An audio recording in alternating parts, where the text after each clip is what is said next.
आदाब नाजरीन, IND today news में आपका खैर मकदम करते हैं। आइए देखते हैं ये तफसीलात।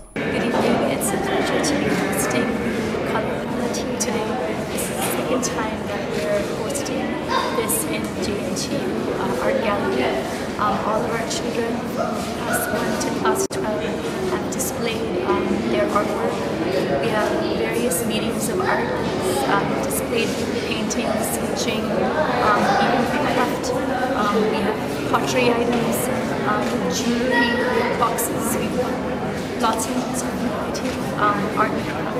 I have to apologize, I have a bad throat, so my voice is a little hoarse. But the reason why we're doing this is it's very important to promote creativity in our children.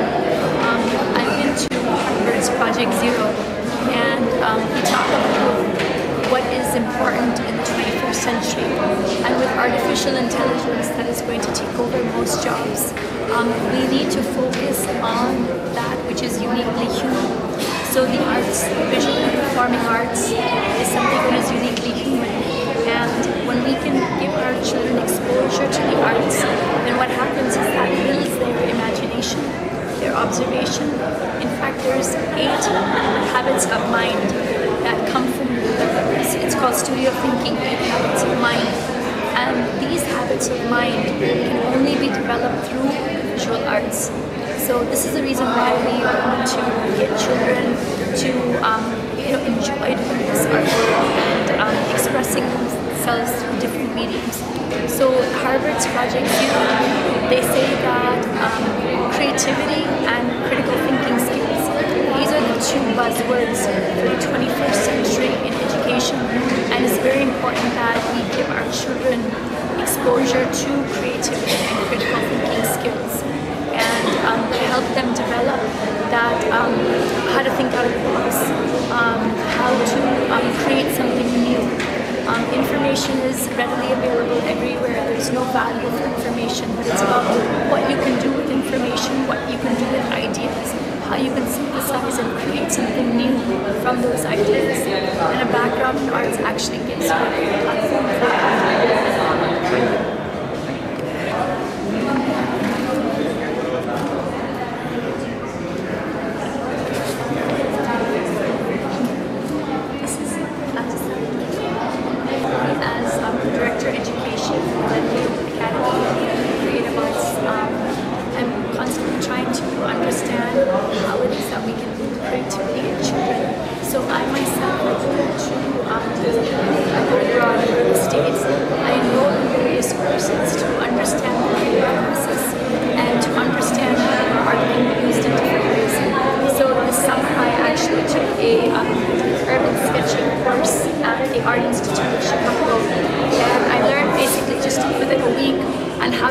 Like a storyboard for yourself using urban sketching.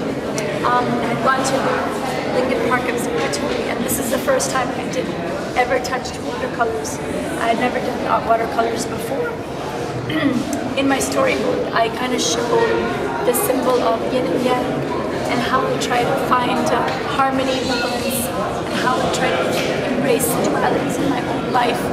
And I have something for how to live between being born in Chicago, moving to Hyderabad, and how east is east, west is west, and between they meet here with me. So I really feel that I live in between. So I'm yin and yang, Indo-West between that I reside in. I'm born in America, living in India, and embracing both the east and the west. This is the entire spectrum of the dualities of, the active and the receptive, the masculine, the feminine, the yin and the yang that is represented in this painting. And in this painting, it's more about nature and the balance of nature. And this is a representative of air, fire, and water, and how in nature it is a natural balance that we have in the ecosystem, and whenever we upset that balance, the earth also lets us know that we're doing that. So this is just a symbol that I've been very, I don't know, I'm very drawn to this symbol. I just tried my hand as an amateur artist. I'm trying to just paint